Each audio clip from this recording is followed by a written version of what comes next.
देखिए, एविडेंस में आपका एडमिशन चल रहा था, यानी कि स्वीकृति की परिभाषा बताई जा रही थी। उसमें अब तक जो बताया गया है वह एडमिशन या स्वीकृति की परिभाषा आपका सेक्शन 17 में दी गई है। दूसरा बताया गया कि कौन कथन करेगा और किस कंडीशन में करेगा तो एडमिशन माना जाएगा, इसका उल्लेख हमने डिटेल में किया आपका 18 में, 19 में और 20 में। अब हमें जो शुरू करना है आपका 21 से लेकर 23 तक, यहाँ से आपका प्री में भी क्वेश्चन बनता है और लगातार मेंस में भी आता रहता है। पहला क्वेश्चन आपका स्वीकृति की सुसंगत का उल्लेख करिए, तो 21 से लेकर 23 तक पूरा लिखना पड़ेगा। दूसरा मॉडल आपका बनता है कि सामान्यतः जो एडमिशन होता है वह उस व्यक्ति के विरुद्ध सुसंगत होता है जिसने एडमिशन किया है, इसकी अपवादों सहित व्याख्या करिए। तो अगर इतना क्वेश्चन आ जाए तो केवल और केवल आर्टिकल 21 लिखना है। याद रखिए, केवल कौन सा आर्टिकल लिखना है? 21। इसके बाद आपका जो क्वेश्चन यूपी एपीओ में आया है जे में, जो धारा सेक्शन 21 है उसके एलिस्टेशन से क्वेश्चन बना है। और ज़्यादातर जो लोग गलती करते हैं वह आपका एलिस्टेशन नंबर पहले से ही गलती होती है, यानी कि फर्स्ट से। तो फर्स्ट चाहे समझ में आए न आए उसको रट्टा मार कर जाना है, मैं बता दूं। ये नहीं कि गलत करके आ जाइए। इसके बाद और भी उदाहरण दिए गए हैं जो सेट किए जाएंगे आवश्यक तत्वों पर, कौन किससे रिलेटेड हैं। आइए फिर आपका शुरुआत किया जाए एक उदाहरण से, तब आपका बेयरक शुरू किया जाए। ए बी मान लीजिए दो है, पहले कंसेप्ट बना लीजिए 1-2 मिनट, तब आपका बेयरक भाई शुरुआत किया जाएगा। मान लीजिए ए ने इस बात को स्वीकार किया है, एक्सेप्ट किया है कि बी से हमने 2000 रुपया उधार लिया है। यानी कि ए इस बात को या तो बी को लेटर भेजकर या किसी अन्य व्यक्ति से मौखिक रूप से या अपनी ही डायरी पर ए ने इस बात को लिखा है कि हमने बी से कर्जा लिया है और कर्जा 2000 रुपया लिया है। सबसे पहले ये किसी तथ्य को स्वीकार किया। अब कर्जे को लेकर विवाद उत्पन्न हो गया कि क्या ए ने बी से 2000 उधार लिया है कि नहीं, विवाद हो गया, मुकदमा। तो ऐसी दशा में अगर ए ने आपका कभी भी ये कहा हो कि हमने बी से ये कर्जा लिया है, तो ए की वह बात एडमिशन मानी जाएगी और सुसंगत होगी।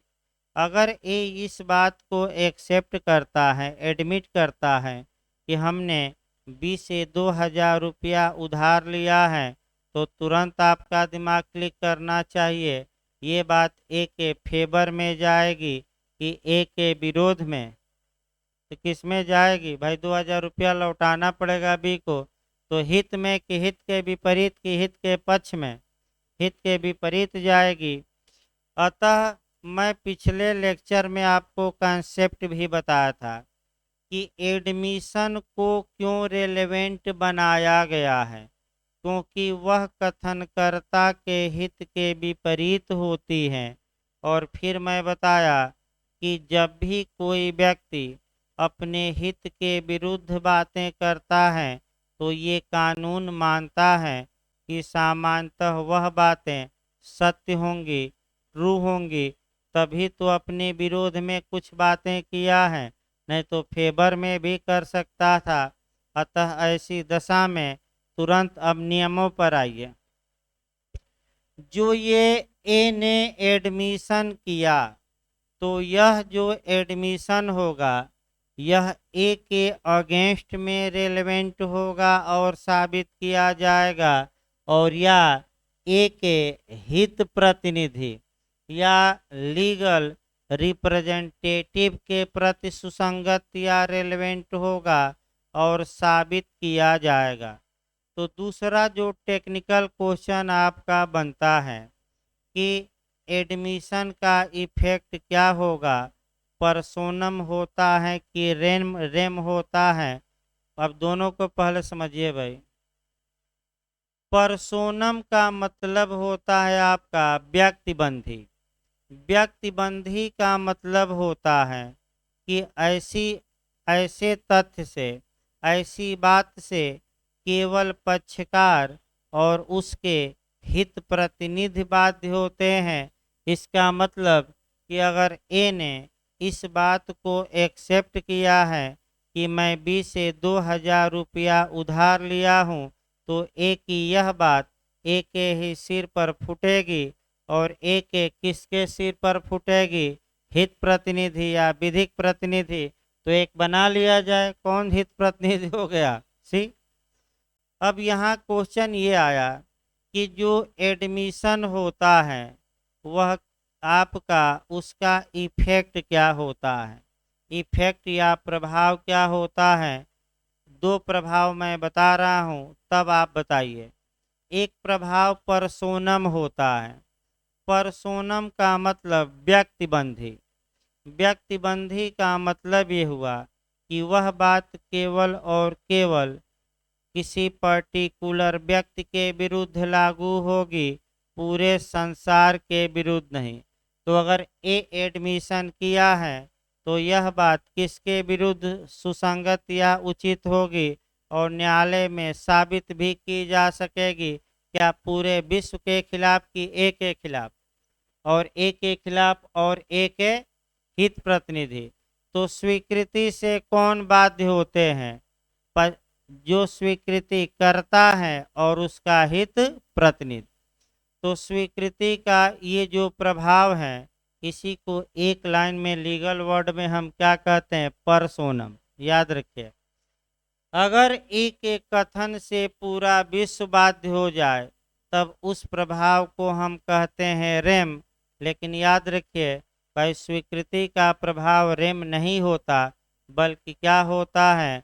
पर्सोनम। दूसरी बात आइए, अब ए ने जो ये बात स्वीकार की है, ध्यान में रखिएगा, इस बात को कौन साबित करेगा? किसके विरुद्ध साबित करेगा? तो बी ए के विरुद्ध साबित करेगा, या बी का जो हित प्रतिनिधि होगा, उत्तराधिकारी या विधिक प्रतिनिधि, किसको हम बना दें? डी। यानी कि या तो बी या डी ए के खिलाफ ये बातें साबित करेंगे, या किसके खिलाफ? सी के। भाई किसके खिलाफ? या तो ए के या सी के। तो अब आपका ये भी सतर्क रहना है कि जो व्यक्ति एडमिशन किया है, यानी कि इसमें कौन व्यक्ति? ए अपनी बात को साबित करने से रोक दिया गया है, और एक ने जो एडमिशन किया है उस बात को कौन प्रूफ कर, किसको प्रूफ करने का अनुज्ञा कानून देता है? उसके विरोधी पक्षकार को। अतः लेकिन ए अपने फेवर में, यानी कि ए अपने द्वारा किए गए एडमिशन को साबित कर सकेगा, लेकिन सामान्य नियम के तहत नहीं, यदि ए अपना मामला धारा 21 में दिए गए 3 एक्सेप्शन में किसी में सेट कर दे। तो आइए एक उदाहरण सेट किया जाए, तब डायरेक्ट भाई फिर बताया जाए नए लोगों के लिए। जो लोग एकदम नए आए हैं, आपका 21 कठिन प्रावधान है, समझ में कम आता है, इसमें कोई शक नहीं है। तो पहले उदाहरण से समझाया जा रहा है, उसके बाद हम डायरेक्ट से समझाएंगे। लेकिन उदाहरण से एक आपका देख लिया जाए। देखिए उदाहरण इसी में भाई, मान लीजिए कि ए ने अपनी डायरी में लिखा है कि मैंने बी को 2000 रुपया उधार दिया है। तो कानून सामान्य नियम ये है कि ए अपनी इस बात को कोर्ट में साबित नहीं कर पाएगा, क्योंकि जो व्यक्ति एडमिशन करता है जनरली वह व्यक्ति अपने एडमिशन को कोर्ट में साबित करने से रोका गया है। इसका जुरिस्प्रूडेंशियल बेस ये है कि अगर ये इजाज़त दे दी जाए तो प्रत्येक व्यक्ति झूठी कहानियाँ कहेंगे, झूठा आपका या फॉल्स एडमिशन करेंगे और उसी झूठी एडमिशन को कोर्ट में ले जाएंगे और कहेंगे कि हमने तो ये कहा था कि भी हमारा 2000 रुपया क्या किया है। मैं तो समाज में कह रहा हूँ, चिल्ला चिल्ला कर कह रहा था और फर्जी लोग जीतने लगेंगे, इसीलिए ए को क्या किया गया है, रोका गया है। दूसरा नियम देखिए, लेकिन ए अपनी इस बात को कि हमने बी को 2000 रुपया उधार दिया था, इस बात को न्यायालय में प्रूफ कर सकता है एडमिशन के रूप में। लेकिन कब? जब ये सेक्शन 21 में कितने एक्सेप्शन दिए गए हैं? 3। इन तीनों में से किसी न किसी एक में अपनी बात को क्या कर दे, सेट। तब 3 एक्सेप्शन क्या है, उस पर एलेस्टेशन क्या है और नियम क्या है। अब बेयर एक्ट निकाल लीजिए भाई। देखिए आपका स्वीकृतियों का उन्हें करने वाले व्यक्तियों के विरुद्ध और उनके द्वारा या उनकी ओर से साबित किया जाना, ये मार्जिनल नोट्स कहा जाता है या पार्श्व टिप्पण या हेडिंग कही जाती है। जो आप लोग कहते हैं हेडिंग, लीगल भाषा में हम क्या कहते हैं, मार्जिनल नोट्स। यानी कि स्वीकृतियों का उन्हें करने वाले व्यक्तियों के विरुद्ध अगर ए ने इस उदाहरण में एडमिशन किया है तो किसके विरुद्ध? ए के विरुद्ध। किसके अगेंस्ट? ए के। और उनके द्वारा या उनकी ओर से साबित किया जाना, उनके द्वारा या उनकी ओर से, यानी कि इसका मतलब ये हुआ, ध्यान से समझिएगा, या ए के अगेंस्ट में प्रूफ किया जा सकता है तो कौन ए के अगेंस्ट में प्रूफ करेगा? बी। या दूसरा शब्द जो महत्वपूर्ण है कि उनके द्वारा या उनकी ओर से, यानी कि ए द्वारा या ए की ओर से। तो ए का पुत्र बना लीजिए कौन? सी। तो क्या ए या सी, यानी कि ए का लीगल रिप्रेजेंटेटिव क्या ए द्वारा की गई स्वीकृति को प्रूफ कर सकेगा कि नहीं? कर सकेगा। लेकिन कब? जबकि 3 अपवादों में कहीं क्या कर दे, सेट, समानतः नहीं। अब इसको देखिए, बेयर एक्ट की भाषा एक एक शब्दों को तोड़ा जाए भाई, तब आपका कुछ नियम और निकलेगा। देखिए, स्वीकृतियां उन्हें करने वाले व्यक्ति के या उनके हित प्रतिनिधि के विरुद्ध सुसंगत हैं और साबित की जा सकेंगी। अब उदाहरण आपके पास मौजूद है। ए ने अगर एडमिशन किया है तो आप लोग बताइए, ये जो ए द्वारा किया गया एडमिशन है यह किसके विरुद्ध साबित सुसंगत होगा और साबित किया जा सकेगा? ए के विरुद्ध। किसके विरुद्ध? ए के। अब प्री में बना है कि सुसंगत होगा, साबित किया जा सकेगा, सुसंगत होगा और साबित किया जा सकेगा, इनमें से कोई नहीं। तो सतर्क रहना है, क्या मार कर आना है? सुसंगत होगा यानी कि उचित होगा और साबित किया जा सकेगा यानी कि प्रूफ किया जा सकेगा। दूसरा पॉइंट ये आया कि क्या केवल ए के विरुद्ध ही इस उदाहरण में साबित किया जाएगा सुसंगत होगा कि किसी अन्य के विरुद्ध भी? तो दूसरा शब्द भी काफी महत्वपूर्ण है, उसके हित प्रतिनिधि। तो हमने ए का हित प्रतिनिधि किसको बना रखा है उदाहरण में? सी को। यानी कि अब टोटल आइए, ए ने जो एडमिशन किया है वह ए के विरुद्ध भी और उसके हित प्रतिनिधि दोनों के विरुद्ध रेलेवेंट या उचित होगा और दोनों के विरुद्ध न्यायालय में क्या किया जा सकेगा, साबित। ये याद रखना है पूरा आपका। तो प्रभाव अब यहाँ से उठाना है कि इफेक्ट अभी हम बताए थे, इफेक्ट पर्सोनम हुआ कि रेम हुआ, पर्सोनम व्यक्ति बंधी। अगला शब्द देखिए, हाँ, किंतु उन्हें करने वाले व्यक्ति द्वारा या उसकी ओर से या उसके हित प्रतिनिधि द्वारा। अब इसी उदाहरण में चलिए, पर किंतु उन्हें करने वाले व्यक्ति द्वारा, तो आप लोग बताइए इस उदाहरण में एडमिशन कौन किया है, ए या उसकी ओर से, माने ए की ओर से, या ए के हित प्रतिनिधि द्वारा। आपका अगला शब्द देखिए, निम्नलिखित अवस्थाओं में के सिवाय उन्हें साबित नहीं किया जा सकेगा। इसका मतलब ये हुआ कि निम्नलिखित अवस्थाएं यानी कि कितनी कंडीशन दी गई है, 3। इसका मतलब समझिए फिर, अगर ए या ए की ओर से कोई अन्य व्यक्ति या ए का हित प्रतिनिधि ए द्वारा की गई स्वीकृति को न्यायालय में साबित करना चाहता है, तो नीचे कंडीशन दी गई है और मैं लगातार बता रहा हूँ कितनी कंडीशन, 3।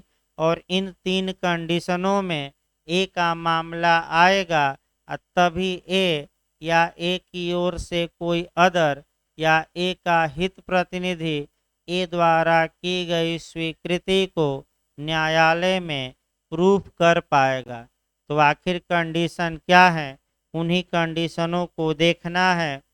आपका पहली कंडीशन देखिए भाई, कोई स्वीकृति उसे करने वाले व्यक्ति द्वारा या उसकी ओर से तब प्रूफ की जा सकेगी जबकि वह इस नेचर की है, इस प्रकृति की है कि यदि उसे करने वाला व्यक्ति मर गया होता तो वह अन्य व्यक्तियों के बीच धारा 32 के अधीन रेलेवेंट होती, सुसंगत होती।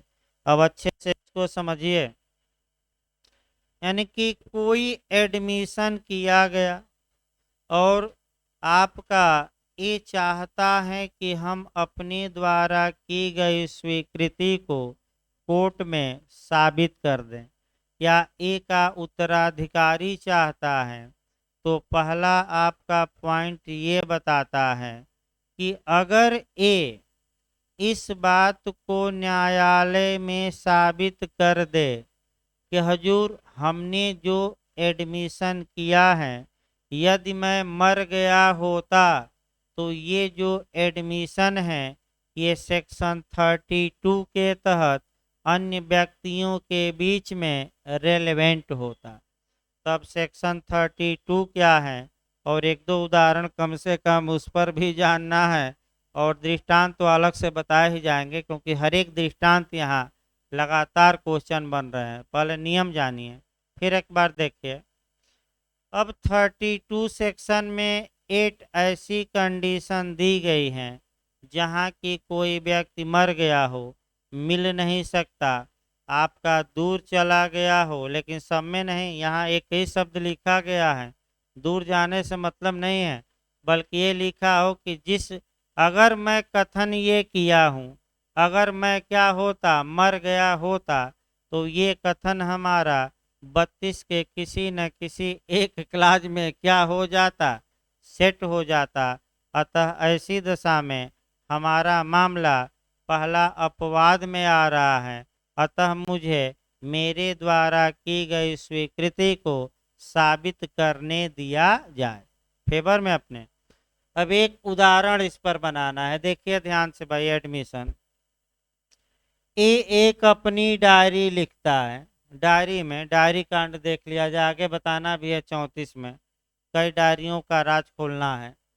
ए अपनी अकाउंट या लेखा बही या हिसाब किताब की कॉपी में यानी कि डायरी में कारोबार के अनुक्रम में in the course of business हिसाब किताब लिखा है, और 1 जनवरी को लिखा है कि मैं बी को 5,000 रुपया सामान उधार दिया हूँ, यानी कि 5,000 रुपये का सामान दिया हूँ, ए ने ये लिखा है।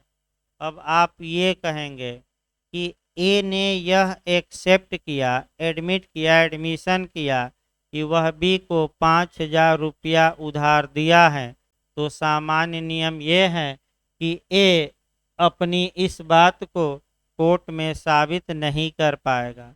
अगर ए चाहता है कि हमने डायरी में ये बात लिखी, कोर्ट में हम इसको प्रूफ कर दें, तो आपका 3 अपवाद हैं, कहीं ना कहीं सेट करना पड़ेगा, तो सेट कराइए कहीं। तो सेट हम करा रहे हैं 32 के किस क्लाज में, 2 में। देखिए क्या कहता है। अगर किसी व्यक्ति ने कारोबार के अनुक्रम में कोई कथन किया है और तत्पश्चात वह मर जाता है, मिल नहीं सकता इत्यादि, तो 32 का क्लाज 2 कहता है कि उसका कथन आपका रेलेवेंट होगा। तो ये दिखा सकता है कि हजूर हमने अपनी डायरी में ये बात लिखी, और अगर मैं लिखने के बाद मर गया होता, वो तो सौभाग्य कहिए कि अब तक क्या हूँ मैं जिंदा। अगर मैं मर गया होता तो ये जो मेरा डायरी की बातें हैं सेक्शन 32 के किस क्लाज में रेलेवेंट होती, 2 में, और मैं जिंदा हूँ, तो इसको हमें साबित करने दिया जाए। ये पहला अपवाद हुआ। दूसरा अपवाद आपका देखिए, मन या शरीर की दशा, स्टेट ऑफ माइंड और स्टेट ऑफ बॉडी। देखिए दूसरा अपवाद भाई, अभी हम दृष्टांत बताएंगे, पहले देखिए दूसरा अपवाद क्या कहता है। कोई स्वीकृति उसे करने वाले व्यक्ति द्वारा या उसकी ओर से तब प्रूफ की जा सकेगी जबकि वह मन की या शरीर की सुसंगत या विवाद किसी दशा के अस्तित्व का ऐसा कथन है। यानी कि सबसे पहले आपको कोरिलेट कर लेना है स्टेट ऑफ माइंड, मन की दशा, और स्टेट ऑफ बॉडी, यानी कि शरीर की दशा। ध्यान से अब देखिए, आपका जो लोग थोड़ा मैंने 10-15 दिन से पढ़ रहे हैं भाई, उनको बताया गया था कि जो मन की दशा है, शरीर की दशा है, शारीरिक संवेदना है, ये आपका सेक्शन 14 में क्या किया गया है, रेलेवेंट बनाया गया है। जो मन की दशा होनी चाहिए वह जनरल होनी चाहिए कि स्पेसिफिक होनी चाहिए। क्या बताया गया था, सामान्य की विशिष्ट, भाई बताया गया था ना, विशिष्ट। यानी कि फिर एक बार देखिए, ए पर आरोप है कि वह उसके जो 50 कुत्ते हैं और उसके 50 कुत्ते लोगों को काटते हैं, तो ये मन की कैसी दशा एक ही है, सामान्य की विशिष्ट, और ये साक्ष्य में रेलेवेंट नहीं है। अब कुत्ता नंबर 1, यानी कि पहला कुत्ता, कुत्ता नंबर 1 एक बी को काटा, बी ने ऐसे शिकायत की, वहीं कुत्ता सी को काटा, वहीं कुत्ता डी को काटा, तो यहाँ जो कुत्ता है 50 नहीं है बल्कि स्पेसिफिक कुत्ता है, कुत्ता नंबर 1, तो ये जो मन की दशा है यह रेलेवेंट होगी। अब आइए फिर 32 के क्लास 2 में आ जाइए, नहीं ये 21 के क्लास 2 में आइए। अगर किसी व्यक्ति ने कोई स्टेटमेंट दिया है, भाई कई इसमें पॉइंट है, एक नहीं, लाने के लिए तमाम पापड़ बेलने पड़ते हैं। देखिए एक एक शब्दों को। सबसे पहला ये है कि मन या शरीर की सुसंगत या विवादित दशा के अस्तित्व के बारे में किसी ने कथन किया हो, अपने मन की दशा या शरीर की दशा के बारे में। दूसरा ये है कि कथन उस समय या उसके नियर एबाउट होना चाहिए जब मन की वह दशा या शरीर की वह दशा विद्यमान थी। और तीसरा आपका कथन ऐसे कंडक्ट के साथ होना चाहिए, कथन ऐसे आचरण के साथ होना चाहिए जो ये दर्शाते हों कि ये जो कथन है ये पूरी संभावना है कि असत्य नहीं होगा, यानी कि क्या असत्य नहीं होगा तो पूरी संभावना किसकी हो गई, सत्य होने की। अब पूरा कहानी फिर एक बार देखिए, उदाहरण 2-3 बताया जाएगा। मन या शरीर की दशा के बारे में कथन किया हो। कथन किस समय किया हो, जब मन या शरीर की दशा क्या थी, विद्यमान। और मन या शरीर की दशा के बारे में जो स्टेटमेंट दिया है, आपका स्टेटमेंट जो दिया है उसके साथ वह कंडक्ट भी दर्शाया हो, आचरण भी। और आचरण ऐसा, कथन ऐसा हो जिसमें कि ये पूरी संभावना हो कि ये कथन झूठा नहीं होगा बल्कि क्या होगा, सत्य। एक उदाहरण देखिए, मान लीजिए बीमा कंपनी आई, और बीमा कंपनी जब आई तो एक व्यक्ति बीमार था, अन्य लोगों से कह रहा था कि हम बीमार हैं, यानी कि हमारी शरीर की दशा सही नहीं है, लेकिन बीमा कंपनी से झूठ बोल दिया कि हम क्या हैं, सत्य। तो तुरंत बीमा कंपनी जाएगी कोर्ट में और कहेगी कि हजूर देखिए, जिस समय बीमा कराया जा रहा था इनकी तबीयत क्या थी, खराब थी, 2-4 दिन में मर जाते, और ये हमें बताए नहीं, लेकिन आम जनता को घूम घूम कर क्या कर रहे थे, बता रहे थे, और ये बात इनके विरोध में जाती है। अतः ये साक्ष्य हमारा क्या करिए, स्वीकार। और ये तो सुख खुद स्वीकार कर ले रहे हैं कि हमने ये एडमिट किया। तो आपका उदाहरण अभी बताया जाएगा, पहले आइए तीसरा देखा जाए। एक सेक्शन 21 का आपका तीसरा क्लास काफ़ी महत्वपूर्ण है, और यहाँ नज़र कम लोगों की पड़ती है, आयोग की भी कम पड़ी है, लेकिन याद रखिए जहाँ आपकी नज़र नहीं जाती वहीं आजकल आयोग क्वेश्चन बना रहा है। पहले शब्द देखिए, लेकिन बहुत महत्वपूर्ण है।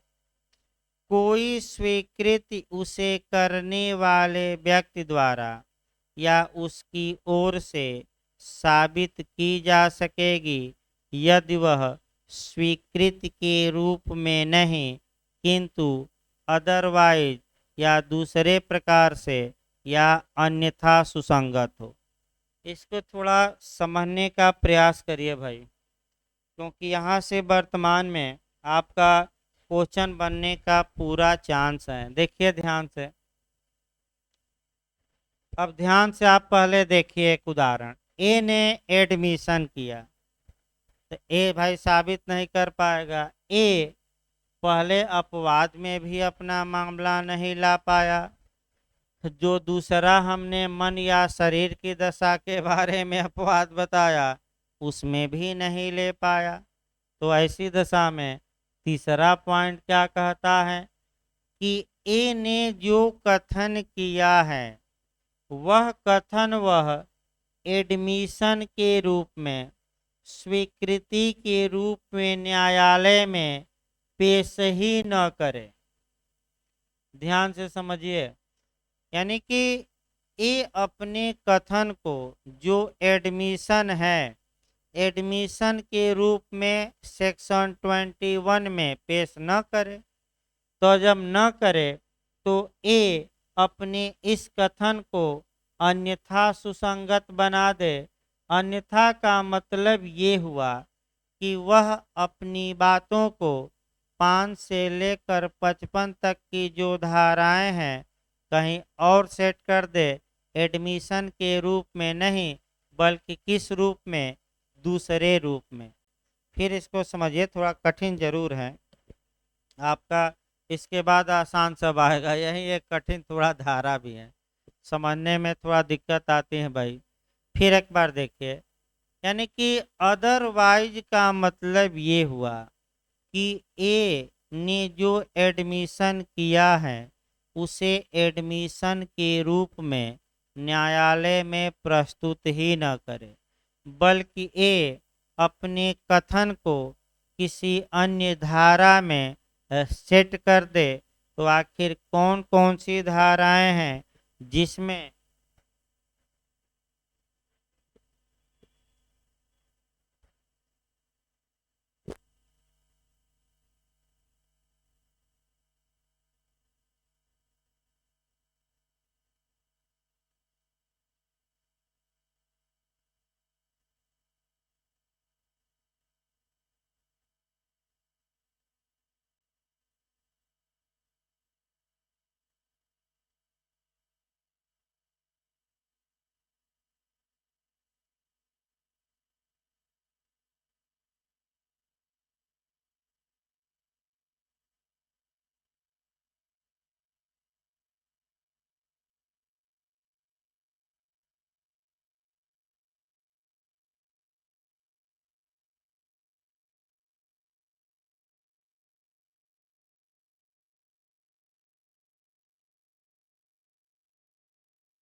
हेलो। हेलो। हेलो। देखिए, आप ये बताया जा रहा था आपका, यानी कि ये अपनी बातों को या तो सेक्शन 6 के तहत रेस जेस्टे में ला दे, या सेक्शन 8 के तहत कंडक्ट में ला दे, या सेक्शन 9 के तहत ला दे, या प्ली ऑफ एलिबाई 11 में ला दे, या 14 में ला दे, 13 में ला दे, 34 में ला दे इत्यादि। एक उदाहरण हम अच्छा बता रहे हैं, पूरा तो उदाहरण नहीं बताया जाएगा। एक उदाहरण जो अच्छा इस पर बनता है वह आपका 34 का बनता है। और 34 को आप फिर समझिए, तब इसको दो तीन जगह से अन्यथा शब्द को कोरिलेट भी करना है। और एक क्वेश्चन आपका अदरवाइज पर निश्चित आपका बन रहा है वर्तमान में। देखिए पहले, यानी कि ए ने अपनी डायरी में, ध्यान से समझिए, इस बात को लिखा कि मैं बी को 5,000 रुपया उधार दिया हूँ। तो पहला ये आया कि यह डायरी में लिखी गई बातें हैं और कारोबार के अनुक्रम में हैं। तो ए तो ये दिखा सकता है कि अगर मैं मर गया होता तो 32 में ये बातें क्या होती, रेलेवेंट।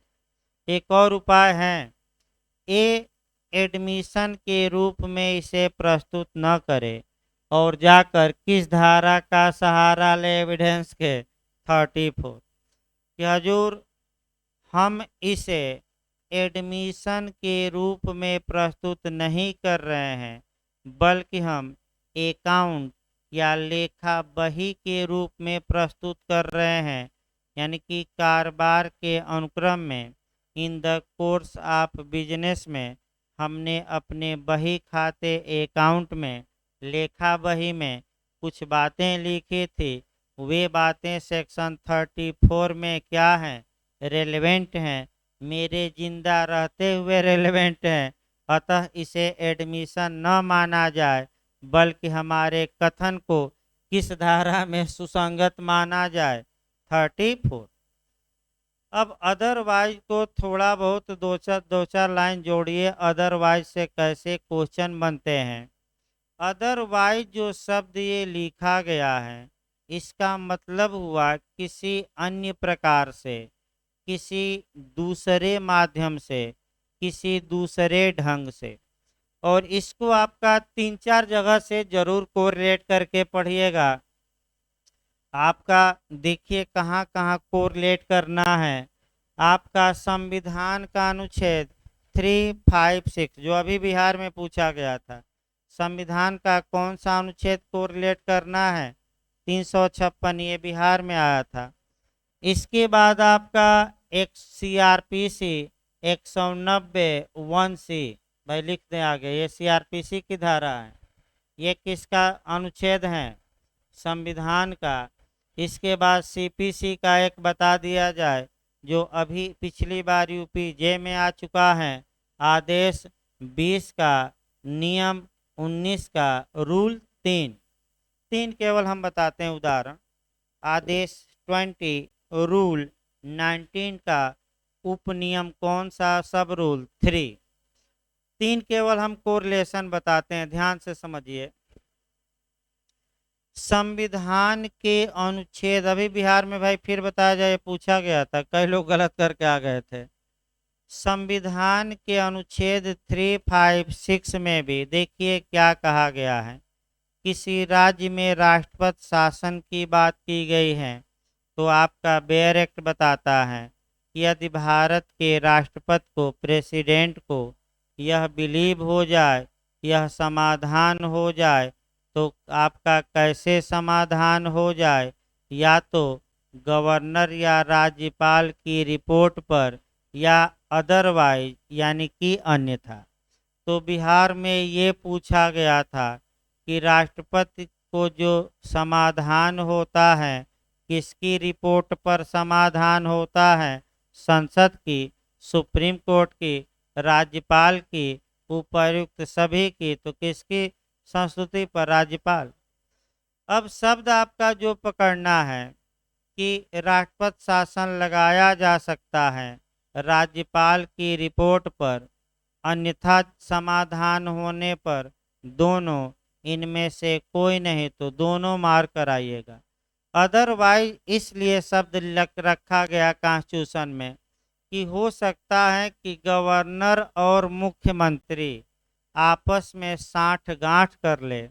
साठ गांठ मतलब कि आपस में मिल जाए और किसी राज्य में कार्यपालिका कानून संविधान का घोर वायलेशन करे और राज्यपाल मौनी बाबा जैसे क्या रहे, मौन रहे। तो क्या राष्ट्रपति को अगर किसी भी तरीके से ये पता लग गया कि इस राज्य का प्रशासन क्या हो गया है विफल, तो राष्ट्रपति शासन लगा सकता है कि नहीं लगा सकता है।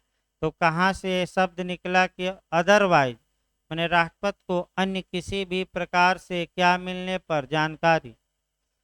अदरवाइज आपका सीआरपीसी में पूछ सकता है, पूछा नहीं गया है। आपका देखिए कैसे पूछा जाता है कि अपराधों का कॉग्निजेंस या संज्ञान लेने के लिए अवशेषी प्रावधान, अवशिष्ट प्रावधान, रिजुडियरी प्रावधान कहाँ है। ऐसा क्वेश्चन नया बन सकता है, बना नहीं अभी। तो आप कहेंगे 190(1)(c) में, यानी कि मजिस्ट्रेट सुमोटो से स्वप्रेरणा स्वयं के ज्ञान या किसी या अन्यथा, अन्यथा मतलब किसी भी व्यक्ति से प्राप्त जानकारी के आधार पर अपराध का कॉग्निजेंस ले सकता है। तो आपका ये अदरवाइज शब्द यहाँ भी मिलता है जो सबसे ताकतवर भी है। फिर अदरवाइज शब्द आपका यूपीजे में आया इक्विटेबल सेट ऑफ, यानी कि सामयिक मुजराई या सामयिक मुजरा का प्रावधान कहाँ किया गया है। तो एक शब्द से ही सामयिक मुजरा निकलता है सीपीसी में, अदरवाइज या अन्यथा। और वह शब्द कहाँ यूज हुआ है, ऑर्डर 20 का, रूल 19 का, आपका सब रूल किस में 3 पूछा गया था। एक और क्वेश्चन आपका आईपीसी में पूछा गया था एमपी में कि जो 511 सेक्शन आईपीसी का है वह कैसी धारा है। एक रिजुडियरी प्रावधान है, वहाँ भी अन्यथा शब्द आया है, जाकर एक बार देखिएगा। अदरवाइज रिजुडियरी का मतलब ये हुआ कि अगर अलग से कहीं प्रयत्न को दंडनीय नहीं बनाया गया है तब आईपीसी का सेक्शन 511 काम करेगा, अन्यथा काम नहीं करेगा। तो आइए, यानी कि फिर एक बार बैक होइए। सेक्शन 21 का एक्सेप्शन नंबर जो 3 है आपका स्वीकृति की सुसंगतता के बारे में रिजुडियरी प्रावधान, अवशेषी प्रावधान, अवशिष्ट प्रावधान करता है। ये याद रखिए, अवशिष्ट अवशेषी, यानी कि कहीं भी एडमिशन रिलेवेंट न हो तो आप कहाँ सेट कर सकते हैं, आपका 21 के 21 अपवाद में 3 में। अब आपका अवशेषी धाराएं जितनी हैं सुसंगतता के बारे में एविडेंस में सेक्शन 11 है, पूछा गया है। तमाम धाराएं हैं, अब 3-4-5 उदाहरण पर्याप्त हैं। अब आइए एलेस्टेशन देखिए, और एलेस्टेशन से ही जो आपका माने थोड़ा बहुत कन्फ्यूजन होगा वह उदाहरण से और दूर हो जाएगा। देखिए भाई, क और ख के बीच प्रश्न यह है कि अमुक विलेख यानी कि दस्तावेज कूटरचित है या नहीं, यानी कि कूटरचित है या नहीं, यानी कि नकली है कि असली है। पहले उदाहरण बनाया जाए, नहीं तो लोग भ्रम में आ जाएं भाई। ए और बी है, ध्यान समझिए, 2-3 बार क्वेश्चन आ चुका है और ये लोग गलत करके आ जाते हैं। ए बी के बीच न्यायालय में विवाद उत्पन्न हो गया कि ये जो डॉक्यूमेंट हैं, विलेख हैं, डीड हैं, ये कूटरचित हैं कि नहीं, यानी कि असली हैं कि नकली। अब अगला देखिए क्या कौन क्या कह रहा है। आपका को प्रतिज्ञात करता है कि वह असली है। यानी कि ए इस बात को कह रहा है कि ये दस्तावेज क्या है, ट्रू है, सत्य है, असली है, और जबकि बी कह रहा है कि नकली है। नकली माने कूट रचित है, नकली है। अब आप लोग ध्यान से समझिए, क्योंकि भाई यही टेक्निकल क्वेश्चन फंसता है। अर्थात ए ने जो यह बात कही है, एडमिशन किया है कि यह दस्तावेज असली है, तो बताइए क्या ए अपनी इस बात को कोर्ट में साबित कर पाएगा कि नहीं? नहीं। क्यों? क्योंकि जो व्यक्ति एडमिशन किया है कि यह असली है, वह तभी साबित कर पाएगा जब अपना मामला 3 अपवादों में से किसी एक में वह क्या करे, सेट करे भाई, तभी तो। और ये जो है उदाहरण, ये सामान्य नियम का है, किसी अपवाद में सेट नहीं होता। बी पर आइए। बी ने क्या एडमिशन किया है कि यह बी क्या कहता है न्यायालय में कि यह जो दस्तावेज हैं फर्जी हैं, नकली हैं, कूटरचित हैं। तो क्या बी इस बात को कि यह दस्तावेज कूटरचित हैं, बताइए कोर्ट में साबित कर पाएगा कि नहीं? नहीं। क्यों? क्योंकि जो व्यक्ति एडमिशन करता है वह एडमिशन उसके विरुद्ध साबित होता है, फेवर में नहीं। फेवर के लिए कितने अपवादों में सेट करना पड़ेगा? 3। अब थोड़ा विरोध में कुछ बातें कहलवाइए इसी में आज। अगर ए ने कभी ये कहा हो कि यह दस्तावेज तो क्या है, कूटरचित है, तो आप लोग बताइए, अगर ए ने कहीं अपनी बातों से डिफर बातें की हैं, तो तुरंत ए की जो यह बात है कि यह दस्तावेज कूटरचित है, कौन पकड़ लेगा? बी। और बी न्यायालय में ए के खिलाफ क्या साबित कर सकेगा कि ये देखिए हजूर, ए ने ही इसको क्या कहा था, कूटरचित, और न्यायालय में कहा असली, और एक जगह कह रहा है ये नकली है, अतः इसके बातों में विरोधाभास है, अतः इसकी बातों को न माना जाए।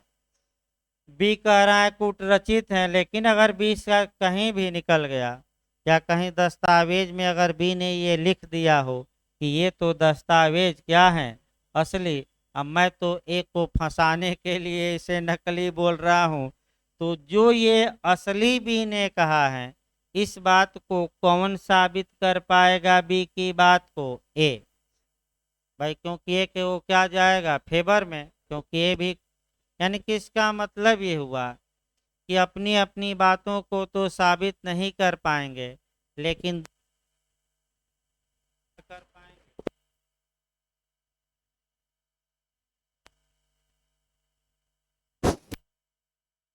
तो हेलो,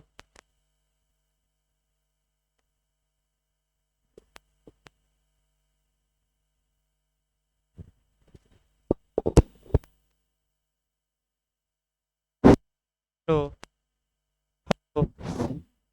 देखिए, अपनी अपनी बातों को तो ये लोग साबित नहीं कर पाएंगे, लेकिन एक दूसरे की बातों को जरूर साबित कर पाएंगे जहां लाभ हो। याद रखिए, ए को कहाँ लाभ हो रहा है कि जब भी क्या कह दे, असली।